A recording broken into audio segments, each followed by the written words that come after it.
రాజమండ్రిలోని AP paper mill యాజమాన్యం lockout ప్రకటించింది. ముందస్తు సమాచారం లేకుండా గేటుకు నోటీసులు అంటించింది.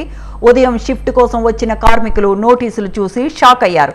7 దశాబ్దాలుగా నడుస్తున్న మిల్ సడన్ గా లాకౌట్ ప్రకటించడంతో కార్మికులు ఆందోళన చెందుతూ ఉన్నారు. యాజమాన్యం చర్యలతో 3000 రెగ్యులర్ కార్మికుల కుటుంబాలు రోడ్డున పడ్డాయి. మరికొందరు తాత్కాలిక ఉద్యోగులు సైతం ఉపాధిని కోల్పోనున్నారు. యాజమాన్యం నిర్ణయానికి వ్యతిరేకంగా కార్మికులు మిల్లు ముందు బైఠాయించారు.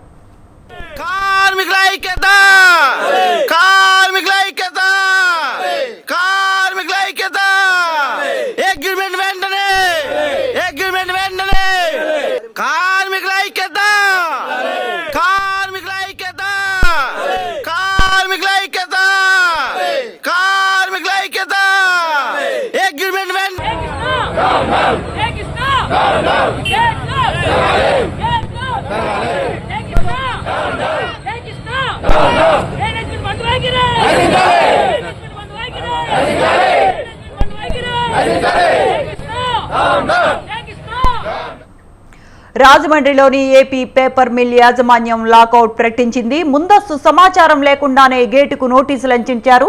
దీంతో కార్మికులు ఆందోళన చేపడుతున్నారు. ఈ ఆందోళనపై మరింత సమాచారాన్ని మా కరెస్పాండెంట్ చిట్టిబాబు ఫోన్ లైన్ లో అందిస్తారు. Chittibabu, good afternoon.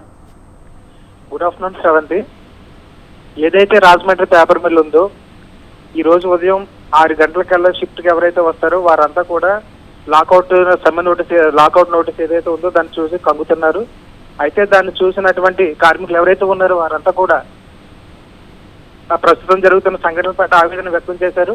అదేవిధంగా ఇక్కడ పనిచేస్తున్నటువంటి 3000 మంది కార్మికులు అదేవిధంగా ఎవరైతే ఉన్నారో వారంతా కూడా ఆవేదన వ్యక్తం చేస్తున్నారు.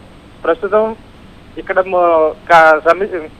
లాకౌట్ ప్రకటించడానికి అదేవిధంగా కార్మికులు చేస్తున్నటువంటి ఆవేదనకు ముఖ్య కారణం 2017 నుంచి 2020 మధ్యన వేతన ఒప్పందం ఏదైతే ఉందో దాన్ని చేసి ఉన్నారు. కానీ 2020 నుంచి 2023 మధ్య జరగాల్సిన వేతన ఒప్పందం మాత్రం చేయడానికి యాజమాన్యం అయితే అంగీకరించినట్టుగా కనిపించట్లేదు.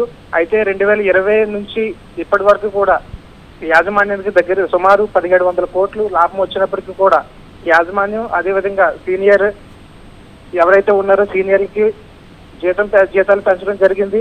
అంతేకాకుండా ఎవరైతే ప్రస్తుత కార్మికులు ఉన్నారో వారికి అదేవిధంగా తాత్కాలికంగా చేస్తున్నటువంటి కార్మికులకు ఏ విధమైనటువంటి జీతాలు పెంచకపోగా వారందరినీ కూడా ఆవేదన పడేటట్లు చేస్తున్నటువంటి యాజమాన్యం పట్ల వీరంతా కూడా ఆవేదన వ్యక్తం చేస్తున్నారు. శ్రవంతి.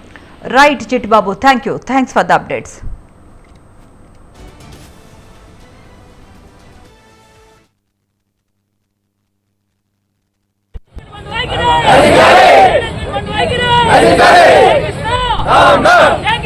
Down, down.